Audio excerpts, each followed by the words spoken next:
Hey, isn't that fun? Gavel the meeting order. Rah, rah.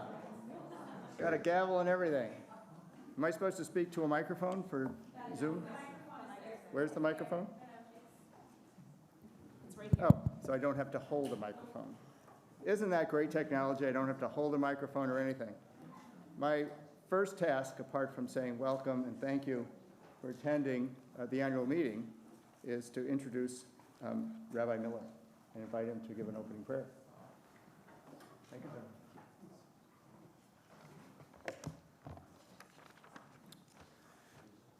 I want to begin tonight first with gratitude. This is a celebration in a time when our people need something to celebrate. God, I am grateful, and we are grateful, to celebrate yet another new beginning in our congregation story. How many thousands of bar or bat mitzvahs have taken place at Washington Hebrew? How many weddings, brises, and baby namings? How many funerals? Not even our archivist, Bill Davis, who's Bill? Where's Bill? There he is. Not even our archivist, Bill Davis, could count. So tonight, I want to begin with a prayer of gratitude for being able to serve such an enduring and historic place. Are we an old congregation? Yes. But nothing about today's Washington Hebrew congregation is old. To celebrate 173 years is a testament to just how much can change. This evening shows that Washington Hebrew is more than any building because we have moved buildings and we are still here. 173 years means that we are more than any rabbi, even though if you were to ask my mother, our rabbis are pretty great. 173 years means that Washington Hebrew is more than any cantor, more than any executive director, more than any staff, more than any of our outstanding leaders, more than the product of any age. God, remind us of how much has changed and will change as we look ahead. God, be with us now when the changes ahead seem too great to bear. Guide us, because the needs of this moment are immense. We have never been through a time like this. But walking down the hall of our confirmation classes, looking back at past lay leaders, staff, cantors, and rabbis, we know that those who came before us have. God, show us that our community is possible because of their courage and devotion. And years from now, may those looking for guidance draw upon our story of strength. In a darkening world, God, help the light of this congregation shine ever brighter. Our Torah portion, Baha'alotcha, begins with the kindling of holy light. And for 173 years, to be a member of Washington Hebrew is to be a kindler of light. So much about this congregation has changed and will change, but what has remained is the light that we give each other. Like the Ner Tamid, the eternal light above my head, what never goes out is the light we offer the world. Tonight, God, inspire us to be kindlers of light. Steady us as we create a safe and spiritual home for your people. Guide us as we inspire your people to find meaning, joy, and strength in each other. And as so much is changing, may this light, may this congregation always continue to shine. Amen. Thank you.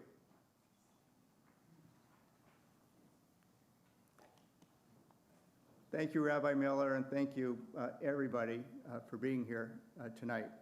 I too am going to start with gratitude, and just to express my gratitude to all of you. It's a pleasure to be president.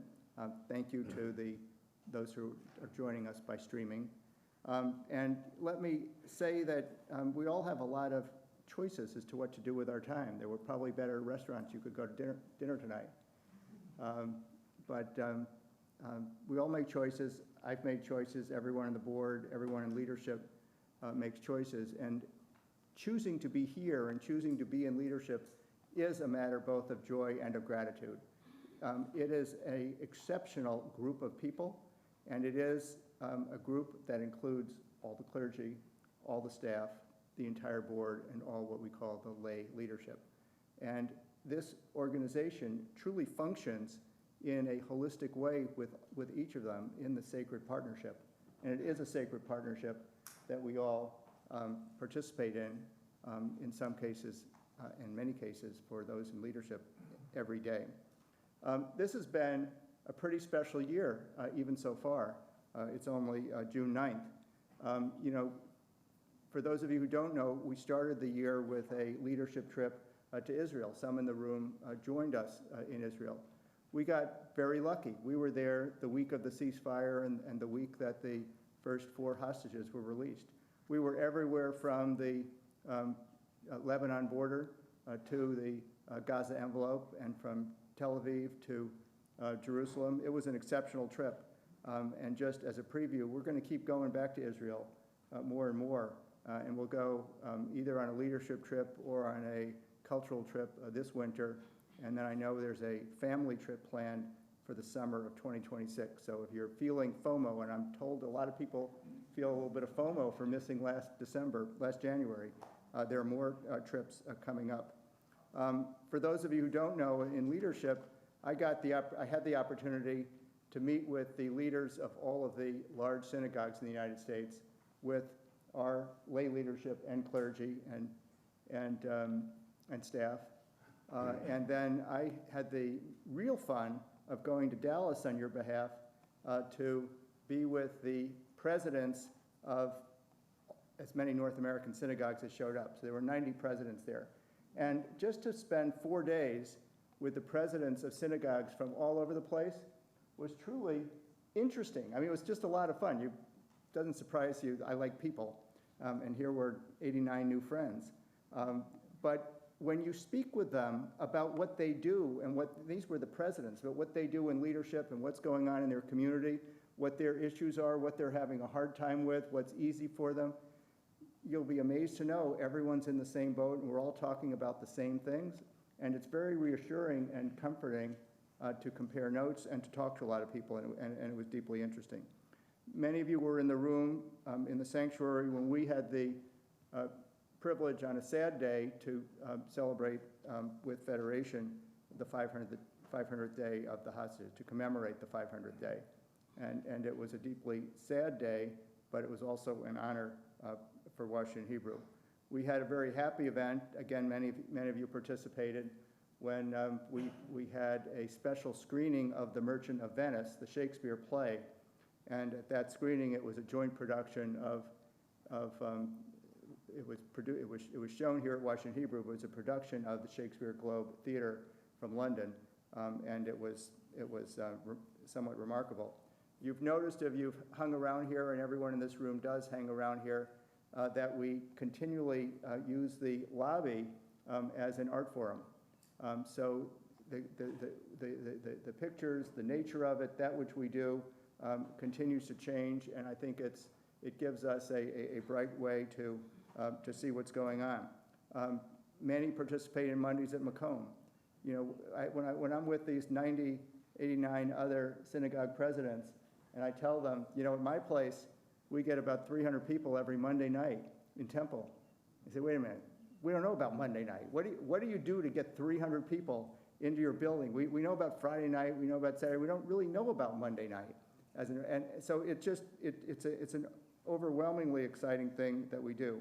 You know, and others are going to speak more about specific things, and so I just wanted to give you a bit of an introduction. We've spent a lot of time in the last year creating a strategic vision. If you don't know about it yet, please pick up one of the printed copies. Please talk to us about it. It's kind of remarkable. What we did in doing the strategic, in crafting the strategic vision, is we started with our basics, and then we asked a group of extraordinarily special people to pull it together. And they pulled it together not just by ideating and from whole cloth, but by thinking through and analyzing a large amount of data and interaction we have with our congregation through listening sessions, through earlier strategic planning sessions, through the engagements with our rabbis and new clergy as we bring them in. So we actually had and have a lot of statistically valid information about what everybody wants.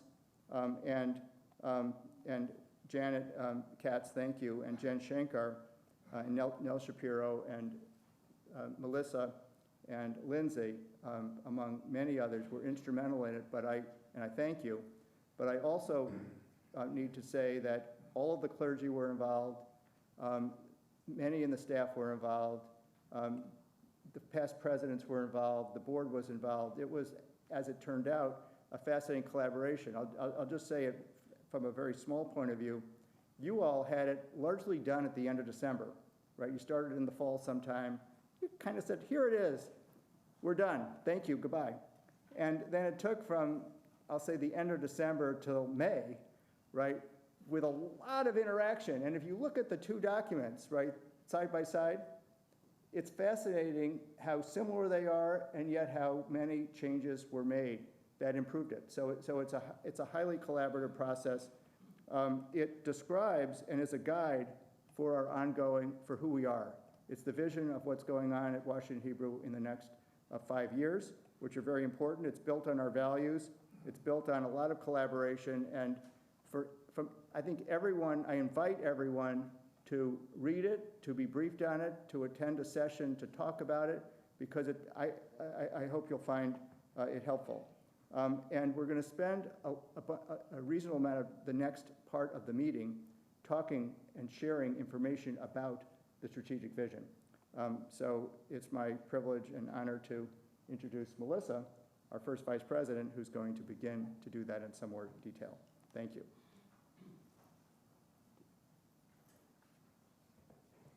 Thanks, Jeff. Well, it's an honor that I get to share with you a few thoughts about the first pillar of our strategic vision.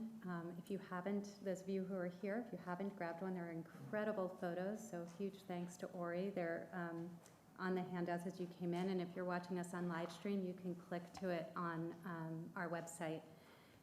The first pillar of our strategic vision is to fortify our position as a vibrant hub for Jewish connection, community, and spiritual growth. And there are three aspects of this pillar that we'd like to share with you this evening and really highlight and focus what we're doing. First, we pride ourselves on our transformative and engaging worship experiences here at Washington Hebrew, as I look at our amazing clergy who are here with us tonight. From our Shabbat at Washington Hebrew, where I see so many of you, on average, for those of you who may not have been here recently, we have more than 150 people in person every Friday joining us, to our joyful holidays such as Hanukkah and Purim, where most recently we had 400 to 500 people in the building to celebrate those incredible holidays with us, to our B'nai Mitzvot, which are just so meaningful for each individual child and their family. And to give you a sense of the reach beyond these walls of both Temple and the Bindeman Center, this year we've had more than 3,900 hours of watch time on videos, a 54% increase this year alone, and more than 90,000 views of our videos, an increase of 150% this year. Our clergy's reach expands far beyond the walls of our buildings. And whether you're watching us on live streaming or joining us here, I trust you would all agree with us that our clergy really do, with our staff, create worship experiences that inspire each of us on our spiritual and lifelong journeys. A second part of this first pillar is the environment that you feel when you walk in, a warm and welcoming congregation that strengthens belonging and connection, celebrates diversity, embraces interfaith relationships, and empowers members of all ages of our community. And I'd like to share just a few words about the broad range of groups here in which our congregants are participating. Just to offer a sense, Janet will speak about the children and teens. I'll focus on the adults. But to give you a sense of how engaged our adult members of our community are. Our 2239 group, our young adults, they meet so often, and on average, we have about 90 join us for a Metro Minion service each month. This month in particular was special for two of our groups. I hope many of you were able to join our LGBTQ+ community in celebrating Pride Shabbat, and that you'll join our Jews of Color on Friday the 20th for Juneteenth. Our Brotherhood and Women of Washington Hebrew continue just incredibly strong traditions that have been with us for decades and decades, with Brotherhood's quarterly programs being so popular, and the Women of Washington Hebrew most recently gathering 100 women together for an event with Miss Manners. Our Besters continue to have sold-out programs, and with COVID finally in the rearview mirror, we were thrilled to offer new daytime lunch and learn monthly programming for our seniors. Importantly, as I share all these different types of programs that we have and that we offer here at Washington Hebrew, we recognize that we are blessed to be a congregation with members who hold a broad range of political and theological views and affiliations. And we together remain focused on cultivating brave spaces, spaces where we can each express our opinions, ask questions, and understand different viewpoints. Ensuring that we as a congregation live up to Jewish values of learning, understanding, and respect, even if we don't agree, remains core to who we are. And now, for the third part of this first pillar, I'd like to turn the floor over to Evan Winston, a member of our board and our executive committee, chair of our building and grounds and security, to speak. Evan? Thank you. You clapping for me or for Melissa? Thank you, Jeff, Melissa. I'm going to speak quickly at times. I'm Evan Winston. Melissa said I'm the chair of the Building and Grounds and Security Committee. We have a lot of exciting things to talk about, so bear with me if I move a little quickly to get you all out of here at a reasonable time. This over here is what I'm going to start with. It's great pride and excitement after years of planning. We're getting ready to build and begin our complete overhaul of Edlovich Hall. So when I joined the board 5 years ago, there was peeling paper coming off the room, and it's been talked about for a long time. So to see it being realized is super exciting. When we started envisioning how to modernize and create a bright, vibrant, and attractive space, it was amazing to realize all the incredible events that Edlovich is used for. We have, as Jeff mentioned, Mondays at Macomb, where each week we have a full house of people joining in community while dining, followed by attending classes and hearing inspirational speakers. As a pillar in the Washington, D.C. community, WHC is often asked to host and co-sponsor events. Jewish Federation, the Mayor's Office, JCRC sponsor panel talks, and the Hartman Institute speaker series, just to name a few. We are so excited to welcome so many more B'nai Mitzvahs, weddings, and special events, creating a lifetime of memories. Realizing the increased usage and importance of this space made the renovation planning all that more exciting. With the help of a member-led committee of architects and designers, Matthew Reiskin, Christine Chan, and Allison Basson, there will be a complete transformation of the space. Floors, walls, ceiling, lighting, window treatments. We are also replacing all of the carpet in the main hallway. We begin construction in about a month. We'll be working long shifts with an accelerated schedule to finish the project at the very beginning of September for the high holidays. No pressure. Our team that's been working on this, led by members, is truly remarkable, incredible, and very giving of their time. So I don't know that we can thank, maybe we'll wait till it's finished to keep thanking them. You've seen the renderings, so I'm going to skip that. Of course, a project like this does not just happen. This is the super important part as I see it. We'd like to thank the Edlovich family for their continued support and commitment to this treasured space at Washington Hebrew. Their generosity and love for WHC have had a significant impact on generations to come. There will be so many unforgettable memories and meaningful events in this brand new space. And on behalf of Washington Hebrew, I want to graciously thank Erwin and Jenny Edlovich.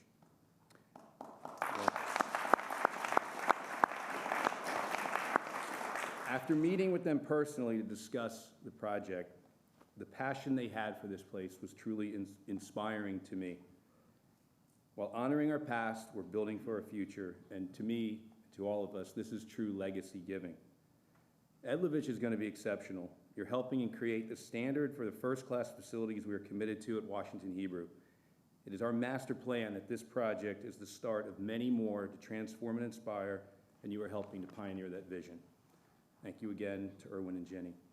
I also want to update you, and Jeff mentioned it also, if you're not aware, we also have a Fine Arts Committee that's chaired by Richard Newman, who gives tirelessly his time in addition to the Fine Arts Committee. There's so much thought and intention to the arts showcased at the facilities. The committee is actively working on having special exhibits in our lobbies, having well-known Jewish and Israeli artists featured, and archiving and organizing the temple's extensive collection of work that gets rotated through the facilities. Thank you, Rich, and your team for all of your thoughtful and inspiring work. There's a lot of meetings and a lot of talk about what you see in the lobby. They do a lot of work there. Memorial Park, I talked about this last year, but again, sort of like Edlovich, it's coming to fruition right now. The Stormwater Management Project and Water Filtration Enhancement Project at Memorial Park. The Nature Conservatory is a third-party company that implements and improves stormwater management system. This initiative will enhance the beauty of the historic Jewish cemetery, provide clean water runoff, and receive tax credits, saving Washington Hebrew money, a true win-win for all. The engineering and design initiative is now complete, and we hope to have a contractor selected for work commencing in the fall. As we get closer to breaking ground, we will be updating the community on the positive impact that this will have on the environment and DC water. It is a great program that we are being very opportunistic in taking advantage of and will ultimately save us money, enhance Memorial Park, and exemplify Tikkun Olam, understanding our role in repairing the world and caring for the environment. So a lot more to come on that. We've got a busy fall. Thank you, Rachel. You can clap. At the Julia Suburban Binneman Center, we're finishing our second year with the McLean School as a tenant of there. Every day, 100 adults and children gather to learn and play, creating a vibrant community. To keep this large building thriving, we're committed to regular maintenance like roof work, HVAC, stormwater management, just to name a few. We continue our routine maintenance and tiered improvements, they're tired too, of this facility. We're also in designing and studying the feasibility of a perimeter fence that will be architecturally pleasing and also offer a first line of defense enclosing the facility. We hope to begin this project in phase one of this project also in the fall of 2025, if not the summer. We're actively looking for a donor to fund this fence, and we are getting very close. You've not made up your mind. And for those of you who know me, you would get that joke. But we are going to put up a fence this fall. That leads me right to security. And now, going from the excitement for building and grounds, we talk about security is bittersweet this year, and I feel very good about where we're at. It's just a reality check to talk about why we have to do what we have to do, especially with what is going on today. So last year, I talked about our plans to enhance the security in our new 10-7 world. We created a security task force. We had a third-party threat assessment, and we made plans to hire our first ever director of security. Throughout the past year, we continue to battle a sharp spike in anti-Semitism and hate attacks throughout the country, with recent horrible incidents such as the recent murders at the Capitol Jewish Museum in DC and the horrific attacks in Boulder, Colorado. Security at Washington Hebrew facilities in our community is mission critical. We are working to keep our facilities and congregations safe, and doing it with a very calculated and intentional approach. A sampling of our security measures throughout the past year. We've hired full-time security staff, including Craig Goldberg, who's our first ever Washington Hebrew Congregation Director of Safety and Security. Craig is a retired federal law enforcement officer and senior executive with 20 years of security and criminal investigations experience. He'd be very mad at me if I did this, but we are very lucky and fortunate to have Craig on our team. Thank you, Craig.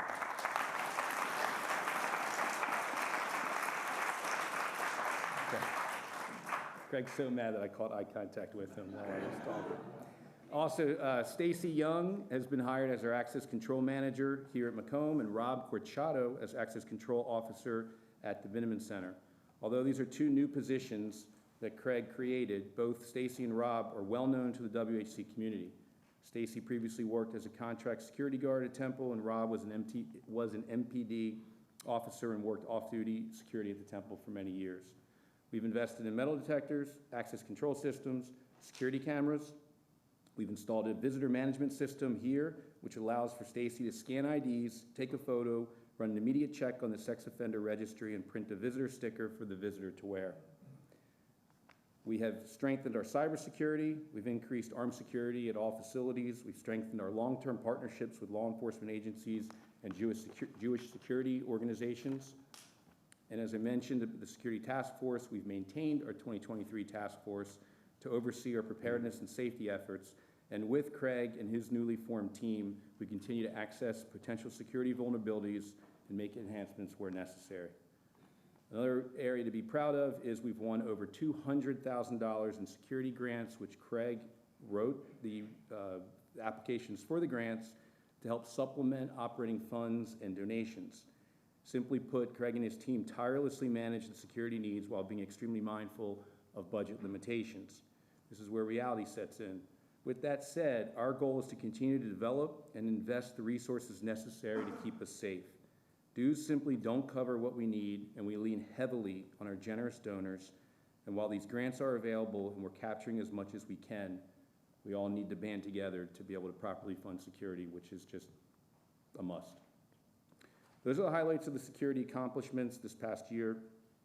We're 100% committed to working and ensuring safety at the entire community for our members, our kids, our clergy, and our guests. One final reminder, something I want to mention, having strong security in place is a team effort. Requires us all in this room to be diligent in embracing our security protocols. We must all be vigilant during these challenging times, and please remember, if you see something suspicious, say something. If there's anyone that would like additional information on building and grounds or security, feel free to reach out to me directly. If you want to join one of the committees, please let me know as well. Thank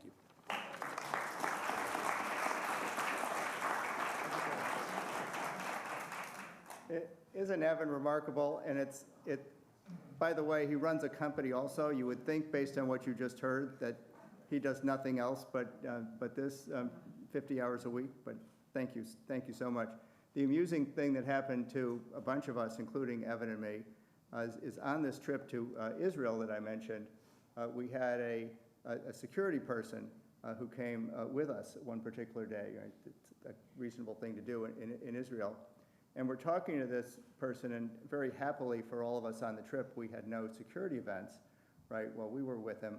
So we got to talk to this 27-year-old IDF guy, and he had previously and recently spent a year in Berlin engaged in and advising on congregation security, right? So like we were all over him. Please tell us what you did in Berlin. What would you suggest for us? So it became a fascinating on the bus and in the parking lots consulting opportunity. Thank you, Melissa, and thank you, Evan, for talking about our first pillar. Now, spoiler alert, we're going to move on to the second pillar. We have 4 pillars, right? Okay. So we're up to the second pillar. And the second pillar is all about our excellence in Jewish learning and our commitment to Tikkun Olam. And to present that and share information, may I introduce Janet Katz. And the board member who's also involved, Kimberly Walken, is not here tonight. She's in Seattle, but anyway, please, Janet, come and share with us. Thank you. Good evening. I stand here on behalf of Kimberly Walken, who is the chair of the Education Committee. Washington Hebrew Congregation's Education Committee meets monthly throughout the school year, supporting the mission and vision of our early childhood centers, religious school, teen engagement, and beyond. We are very excited to share that it has been quite a year for our education team.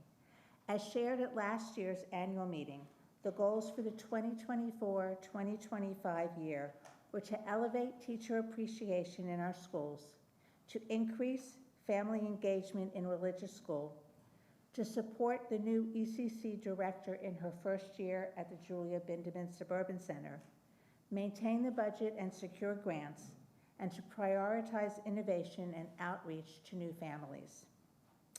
We are very proud to announce that our goals were met. 5 unique grants totaling over $100,000 were secured to support our educational programming at the Rabbi Joseph Weinberg ECC in Potomac, the Edlovich Tizer ECC at Macomb, religious school at both the DC and Potomac locations. Grants were also used to support young family engagement and enhance security within our schools. In an effort to elevate teacher appreciation at our religious schools, we piloted a very successful Meet the Teacher event that generated a great deal of excitement. Parents also generously catered a monthly breakfast for the teachers to enjoy. This really strengthened the relationship between the teachers and parents here at Temple, and the teachers were so grateful and appreciative. Louise Van Schack joined our education team as the new RJW ECC director in Potomac in August. With support, Louise was meaningfully integrated into the community, building strong relationships with families, teachers, and the WHC team. She shares our commitment in growing the school and sharing innovative ideas with teachers, families, and the community.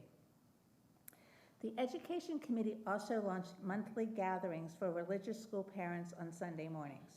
Parents gathered by the dozen here at Temple, and I can attest to that because I was here on those monthly breakfasts. New connections and friendships formed. Parents look forward to this chance to deepen their community engagement and their personal connection to Washington Hebrew. Our young family engagement programs grew by leaps and bounds. More than 90 pregnant women joined the pregnancy groups, and more than 105 women participated in our new moms groups throughout the year. We really look forward to seeing these children in a few years in our ECC and religious schools. In addition, children joined moms, dads, grandparents, and caregivers at our weekly child caregiver group. And dozens of families gathered each month on Friday and Saturday for Shabbat experience for children ages 0 to 5. We are already thinking ahead with innovation and creativity. We are seeking to pilot this fall a Jewish aftercare model for elementary school children at the Julia Bindeman Suburban Center. It will be a program for children ages 5 to 13 to gather following elementary school for aftercare in a Jewish space, with hopes of deepening our outreach and generating revenue for community engagement. Our key goals for 2025 and 2026 school year are to increase family engagement for those already enrolled, to seek opportunities for additional funding and interest, to deepen our outreach, attracting new families to our schools and to WHC, confirm that administrative, budgetary, and licensing matters are meeting or exceeding expectations, and finally, to create a micro-committee to explore areas of growth within our programs. And on behalf of the Education Committee, we are so thrilled, honored, and extremely grateful that Stephanie Cantel will continue to head our educational team. We are so lucky. We are really so lucky that she chooses to bring her talents to WHC. Thank you.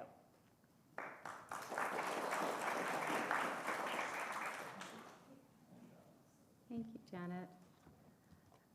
I'm going to speak for a few minutes on behalf of Jamie Hotchkiss, our Executive Committee member and Development Chair, and also Kimberly Vogel, who is our member of our board and membership chair, both of whom couldn't be here this evening.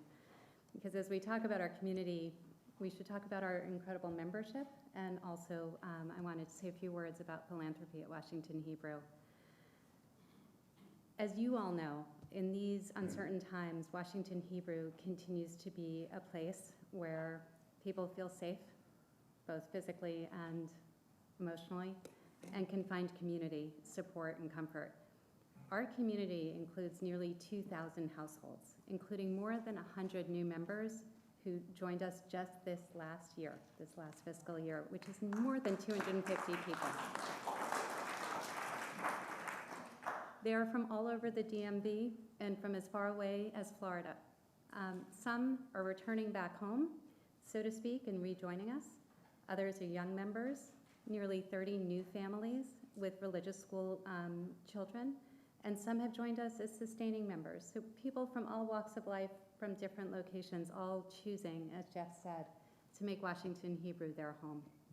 And when Jen Millstone, our Director of Membership, asks, why are you joining us? Why are you a member here? We hear things that I think are common for all of us. To have a place where we belong, to have a place where we feel safe and proud to be Jewish, to provide our children with a Jewish education. For members who may have been raised without a formal Jewish education, now as adults, it's a place where we can learn on Mondays at Macomb and feel connected to our heritage. And some just to meet people. I often hear this at the pre-negs on Friday nights, and just grow their circle of friends. As we celebrate our new members, I wanted to mention and hope that you will join us on this Friday for our new member welcome celebration and spread the light candlestick dedication in honor of Lindsay and Jillian Weiner of blessed memory. Sorry. As has been said, I'm going to transition over. Dues cover only about 40% of our costs. As many of you know, the Lewis S. Weiner Annual Fund, I apologize. Anyway, for those of you who knew Lou, we used to joke, a giant of a man in many ways, and he still is for all of us. He talked quite a bit at our board meetings about Yad V'Yad, and after his passing, the board unanimously, very quickly, decided to rename Yad V'Yad in his honor and his memory. It is our most important source of unrestricted support, bridging the gap between membership dues and all the wonderful things our temple does for our members and our community. It gives us great flexibility to respond to immediate needs and to plan for the future. The rise in anti-Semitism, including the horrific recent shooting at the Albert and Lillian Small Capital Jewish Museum, has made one thing abundantly clear, as Evan said. Keeping our community safe is our top priority.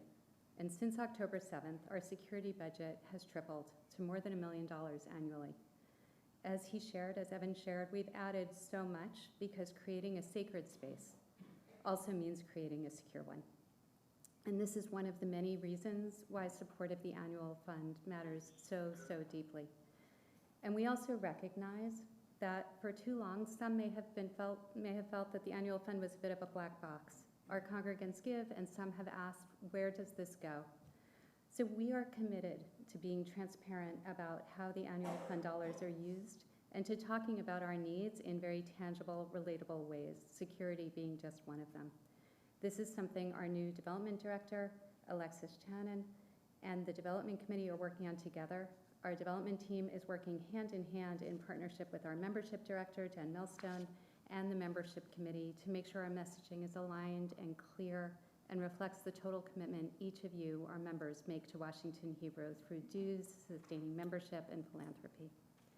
And most importantly, as we do this, we're working hard to tell the stories behind the numbers, because what matters most isn't what we raise, it's why we raise it. It's the stories of families who feel safe walking into services, of teens who are proud to be Jewish, of community members who find belonging here. And this year, this is incredible, but thanks to you, we've received annual fund support from 704 households, more than double what we saw the prior year.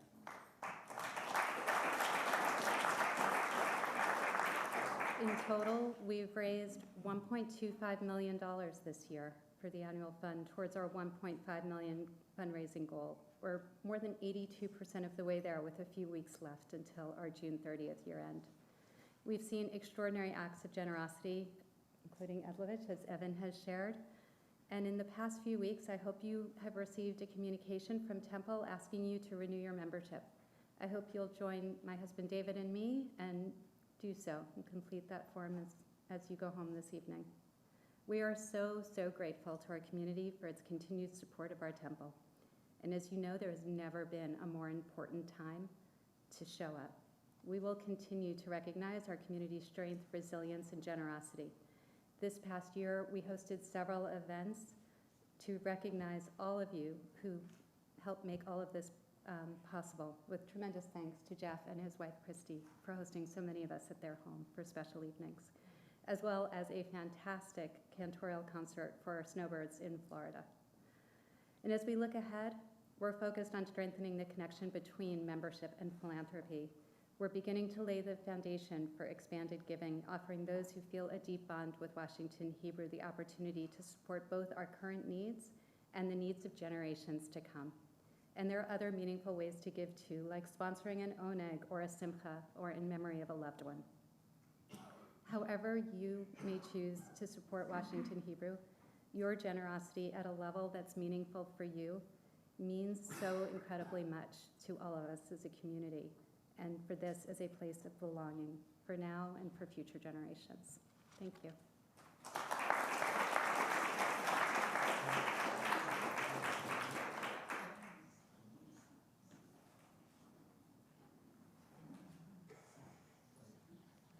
I just had to retrieve this. Thank you.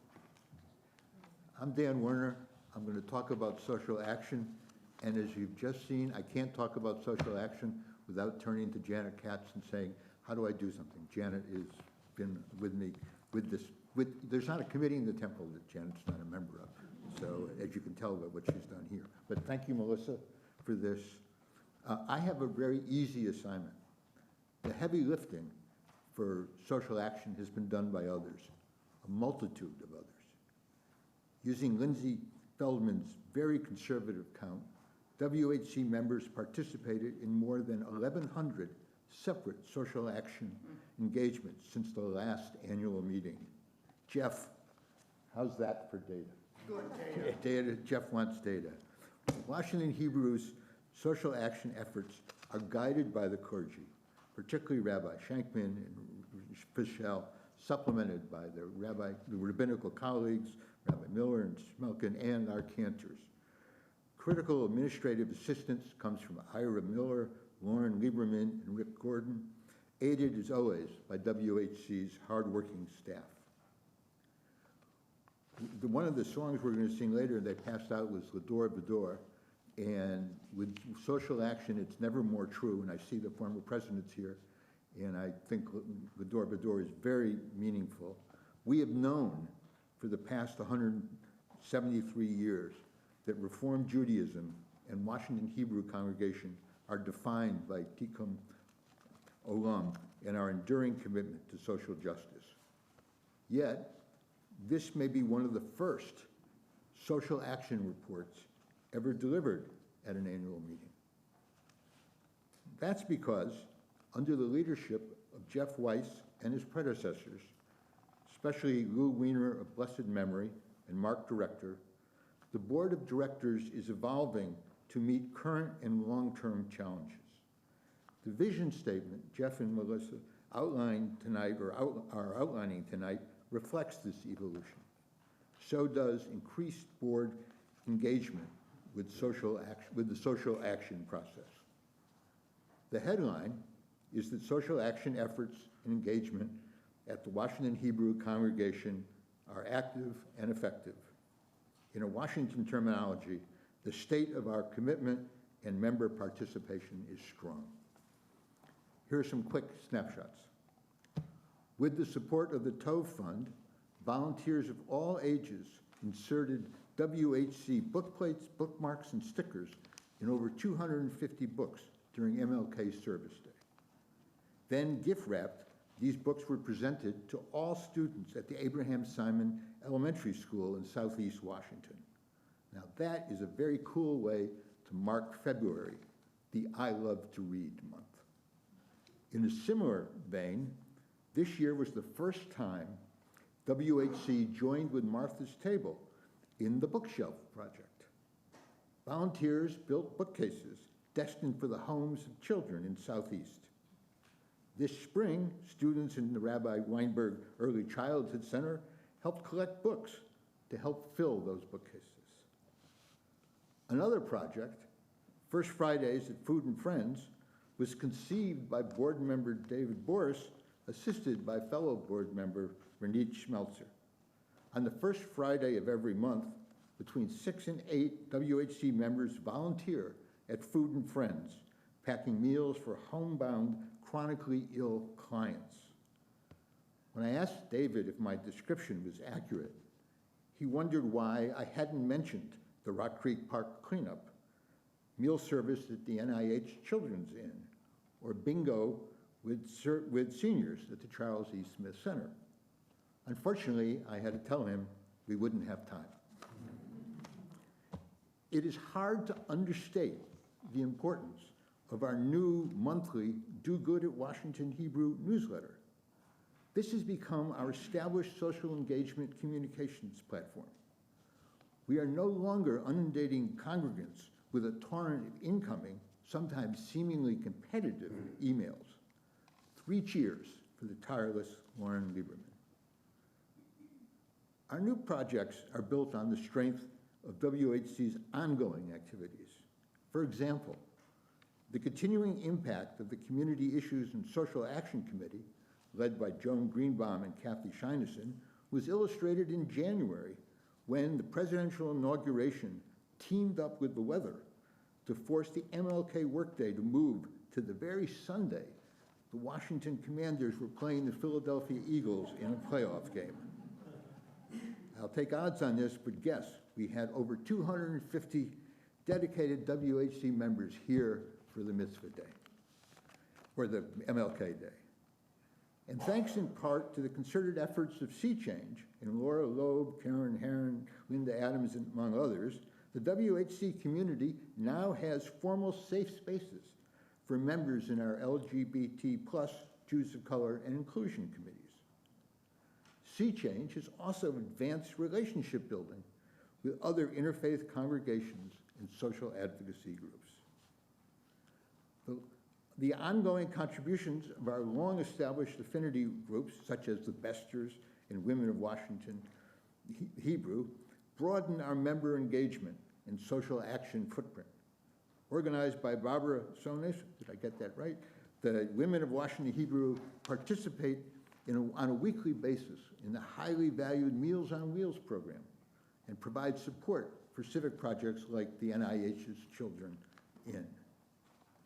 Despite law school's best efforts, I never internalized the dictum expressio unis et exclusio ulterius, roughly translated as, don't make a list because you're going to screw it up and leave somebody off, which, given the number of hardworking and dedicated volunteers in groups organizing, shaping, and participating in our many social action projects, I clearly did. It is indeed multiple. My apologies all around. Looking ahead, guided by our clergy's roles, our social action efforts will relate to the 4 pillars of our strategic vision. This is not a stretch. The social justice charge is embedded within each pillar. Milestones will include further engaging WHC members in social action projects, developing more consistent communications among and between the various social action silos to nourish shared goals and hopefully shared projects. And moving ahead towards we look to the eventual establishment of the Tove Center, not the fund, but the Tove Center as the cornerstone of social engagement at the Washington Hebrew congregation. Thank you very much.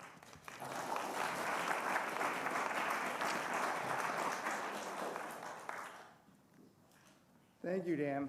Didn't Dan do a great job sharing with us so much about our 3rd pillar? The 3rd pillar, to be the leader in the larger Jewish community, and how to be a leader but through Tikkun Olam and everything we do in the community. I hope everyone was taking notes. There's going to be a quiz at the end of this. So now, for those of you who are counting, we're on to the 4th pillar.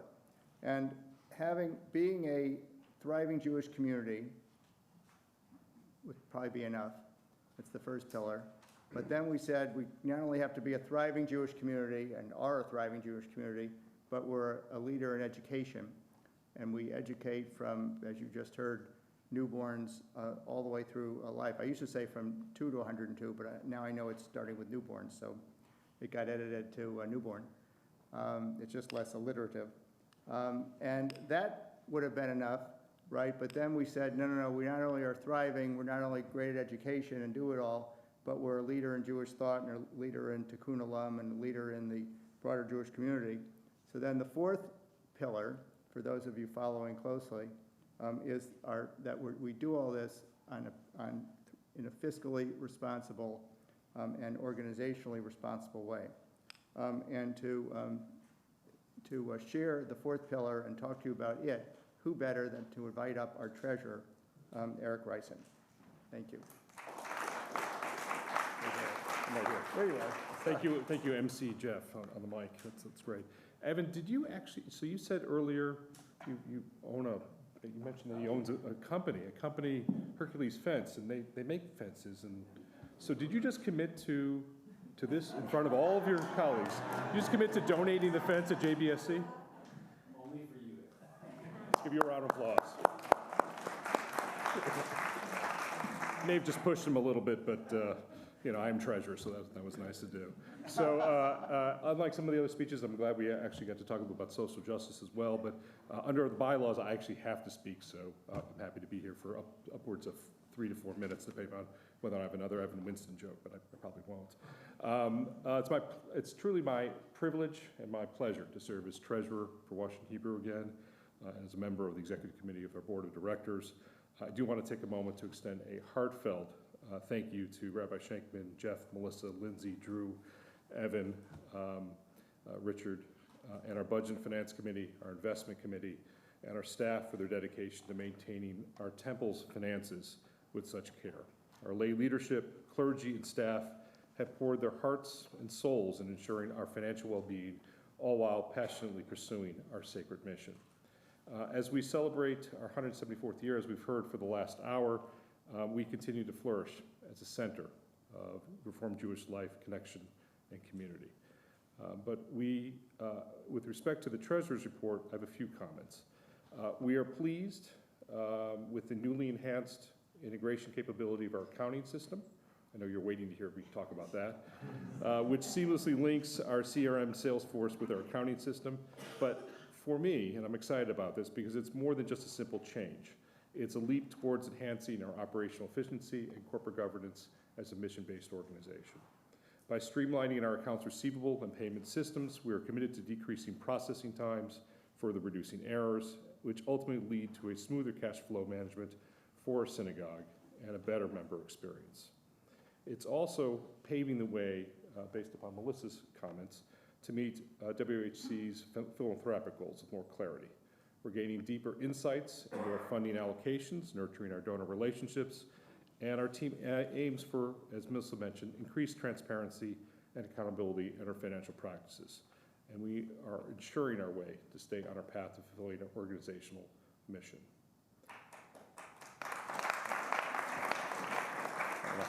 My fellow mentor with one of our clergy, thank you. We anticipate finishing the 2024, you're not going to necessarily clap about this one. We anticipate finishing the current fiscal year with expenses estimated at about $11 million and our revenue projected at $10.1 million. They're both a bit lower than we expected in our original budgets, but we have looked carefully as a Budget and Finance Committee, as a leadership team with Rabbi Shankman and others at our sources, our expected sources of operational revenue and expenditures in formulating this year's coming budgets. And so upon recommendation of the Budget and Finance Committee, the Board of Directors has approved an operational budget of about $10.5 million in expenses and $10.4 million in revenue for the upcoming fiscal year. And as Melissa noted and others, it is worth noting that only 39%, not 40, 39% of our operating revenues will come from member dues.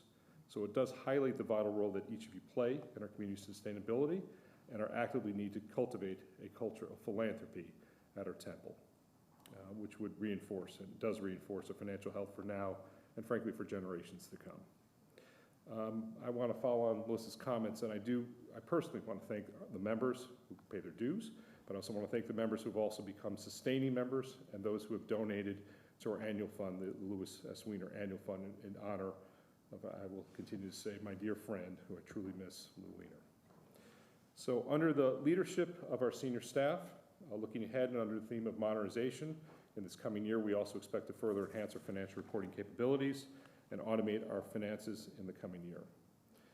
As of just about a week ago, our investment portfolio encompassing both restricted and unrestricted funds, managed primarily by Goldman Sachs with oversight from our investment committee and our board and our financial staff, stands at $20.3 million. And if you're interested, copies of our annual financial statements are available upon request. So thanks again for the opportunity to speak. Thank you for the opportunity to serve as treasurer. And I'm going to turn it back over to Jeff.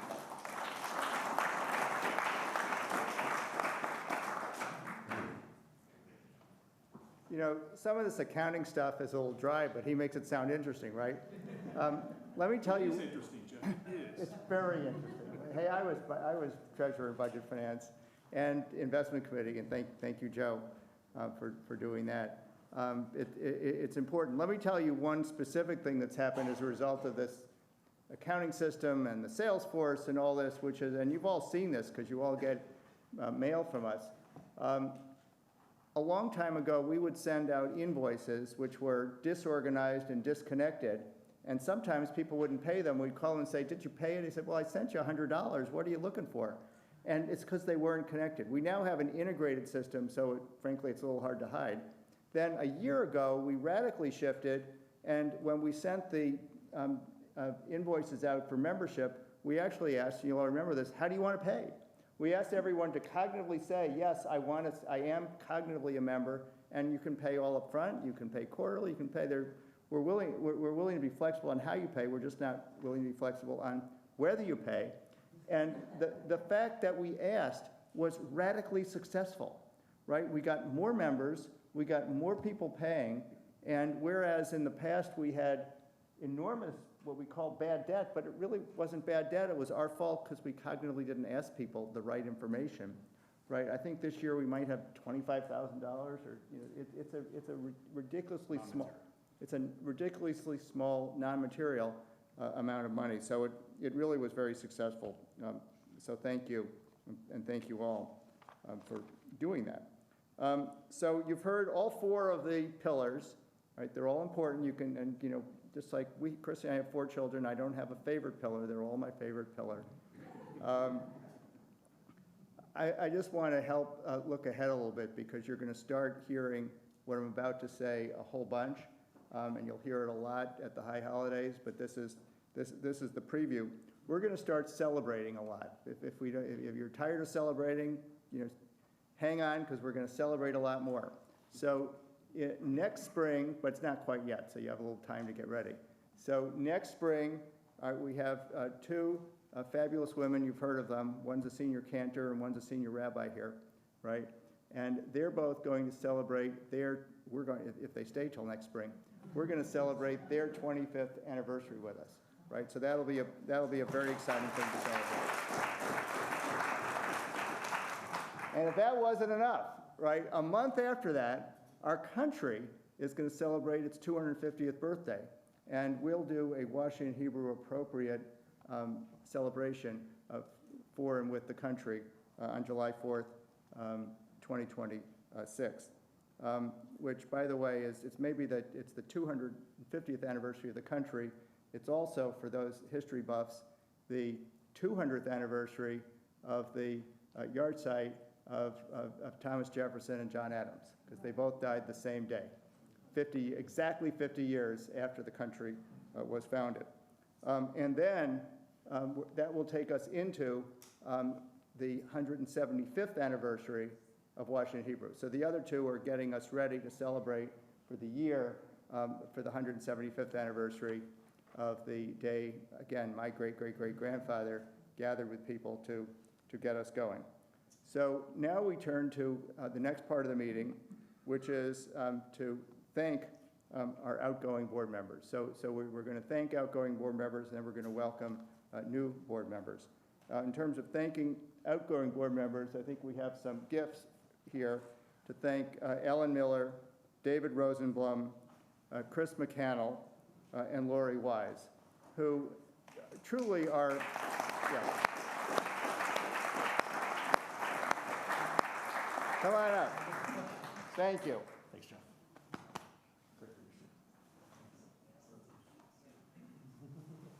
dear. What a beautiful dress. Thank you. And thank you for exceptional service. I mean, I could go, I won't go on other than to say that I've spent so much personal time with each of the four of you, and am grateful for what you've done, grateful for what you've done for me and for others on the board and for the temple over a long period of time, and we're very grateful for your service. Now I'm going to turn to Peter Winnick, and let me just mention, for those of you who are looking around the room, there are 6 former presidents in the room, right? Peter's one of them. The thing about being president apparently is you hang around, like you just keep coming. It's like the gift that keeps on giving. They come over and talk to me. It's really an incredible group. But Peter Winnick is the most extraordinary utility player, right? Yeah, I know. So usually the chair of the nominating committee is the recently departed president. And obviously, for very sad reasons, that's not the case. And Peter, I'm told, or you told me, this is not the first time that you picked up to be chair of the nominating committee after you were president, after you were not supposed to do it anymore. So thank you, bless you. Peter stepped up and chaired the nominating committee this year. And, you know, he did a pretty good job. We might ask him back again. Come on up here. Thank you.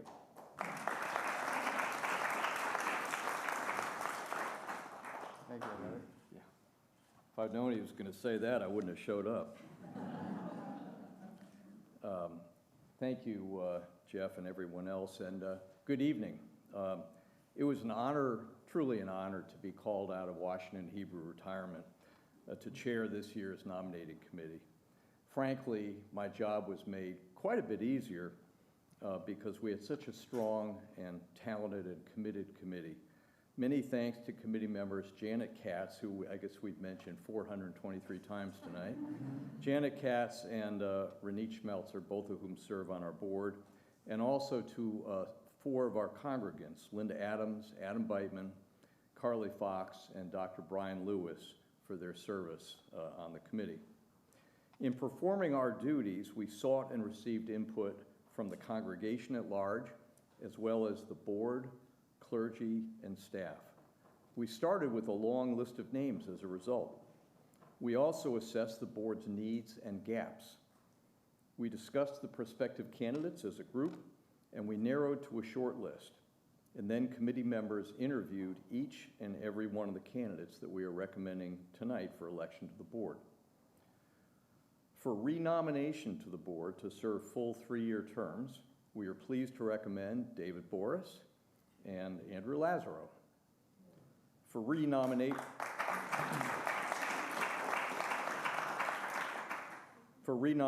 of the board to serve a 1-year term of a vacated board seat, we are pleased to recommend Mark Scheinison. And this is complex math, but I should note that after completing this final year of service, Mark will have served on the board for 6 years total, the equivalent of 2 full 3-year terms, because he started on the board filling a vacant 2-year term, then he served a full 3-year term, and now will serve a 1-year term. 2 plus 3 is 1, I think. For nomination, and then finally, for nomination to the board for initial 3-year terms, we are pleased to recommend Sam Davidoff, Andrew Schenker, Julie Schumann, and Eric Siegel.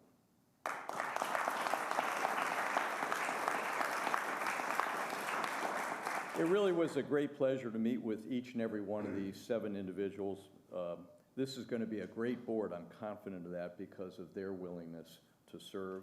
So thanks to all of them, and thanks to you for considering their candidacy this evening.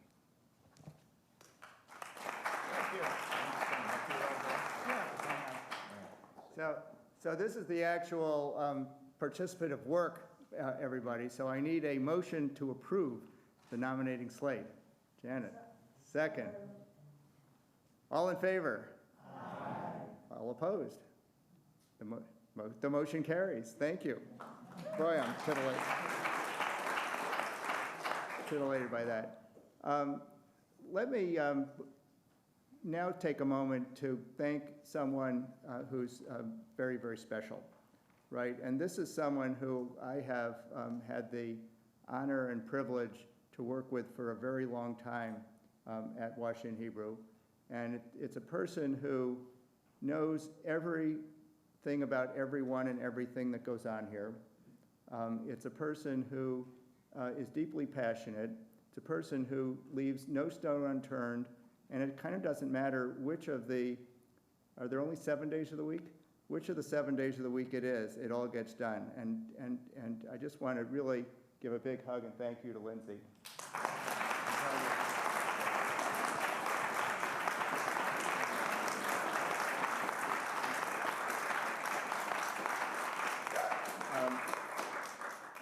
Glue, passion, spirit don't begin to define who Lindsay is and what she does for all of us every day. Thank you. Now I would like to recognize that, as I gave a preview a moment ago, there are some past presidents here, and ask them to stand and thank you for your continuing service to Washington Hebrew. Would you stand? Stand if you can, if you can.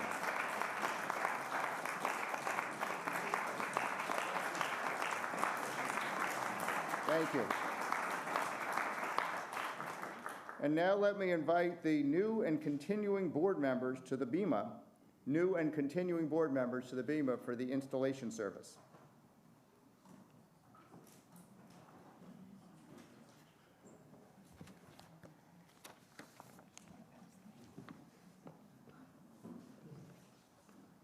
I guess we pass this out.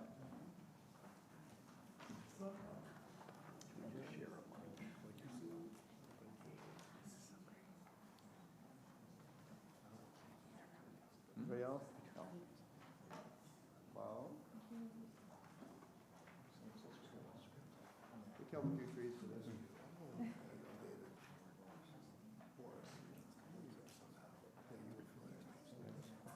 Go for it.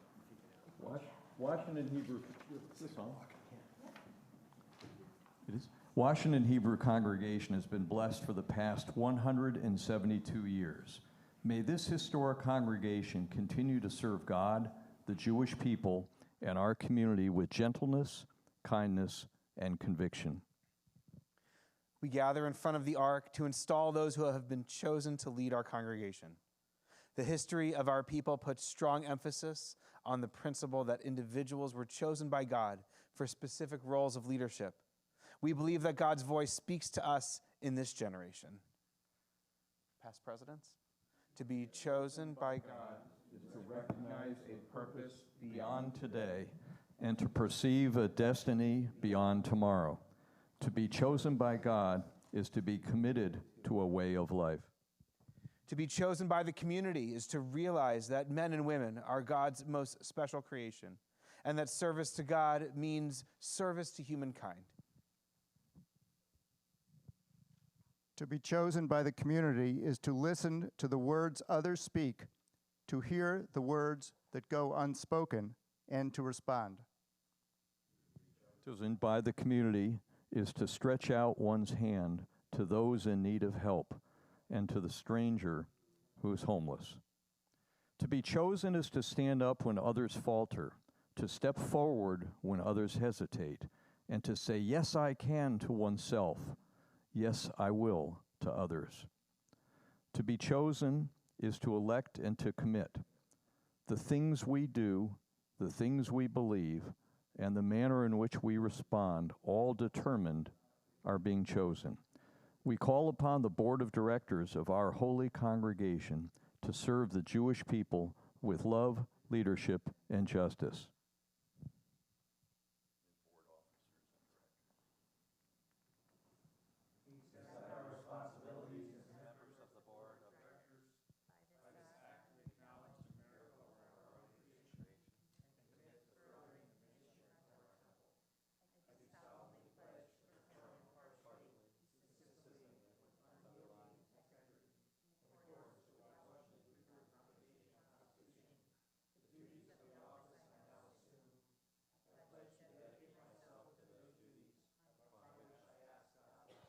And we all say together, Amen, Amen. Mazel tov.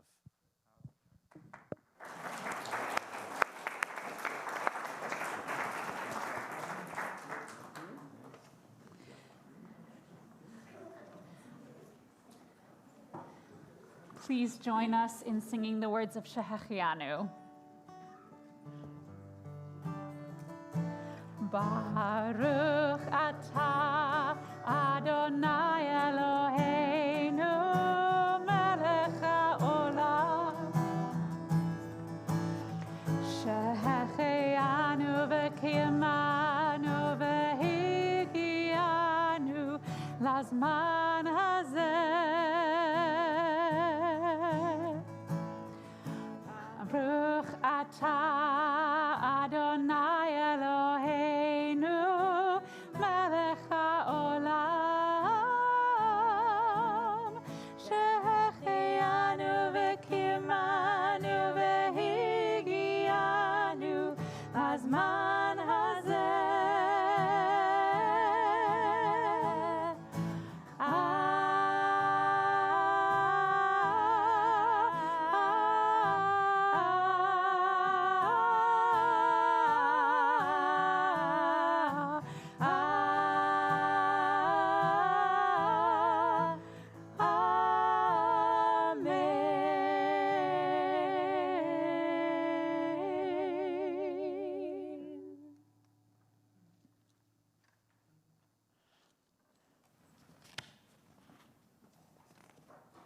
173 years is a long time.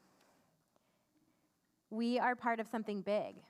We are passing down something that we've inherited from the people who came before us. And we have the opportunity to pass it down to future generations. It's a privilege and a blessing. And so I'm going to invite you to sing with me. You should have a little handout that says L'Dor Vador by Josh Nelson. And if you don't, you can just yai-lai-lai it. And Rich will bring you some. We are gifts and we are blessings.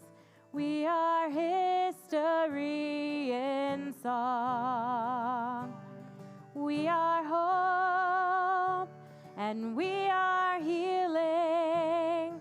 We are learning to be strong. We are words and we are stories.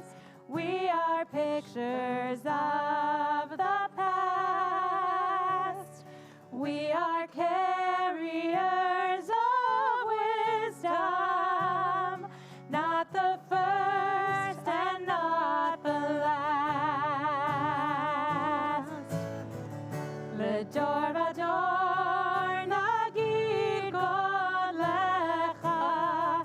L'Dor Vador we protect this chain from generation to generation. L'Dor Vador, these lips will praise your name.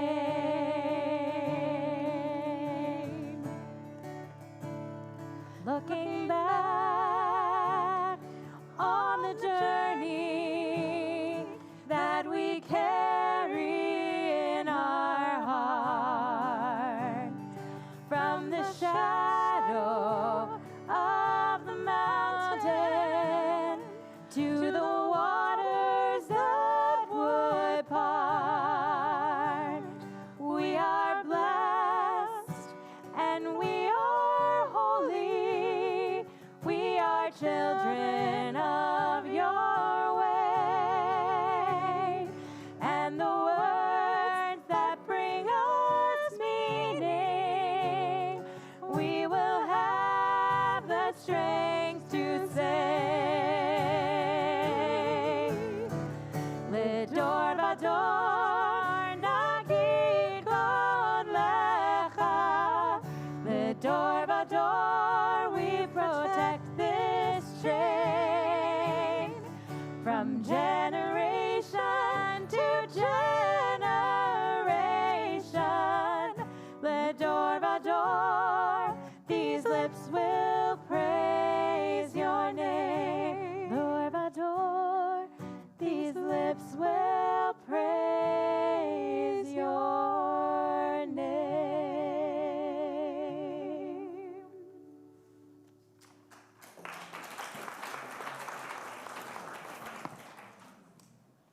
Hey, wasn't that a super fun annual meeting?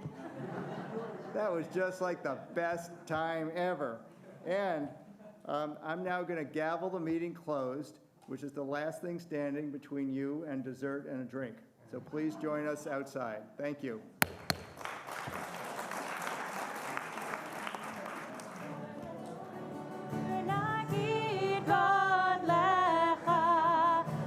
Door by door, we protect this chain from generation to generation. The door by door, these lips will praise your name. Thank you.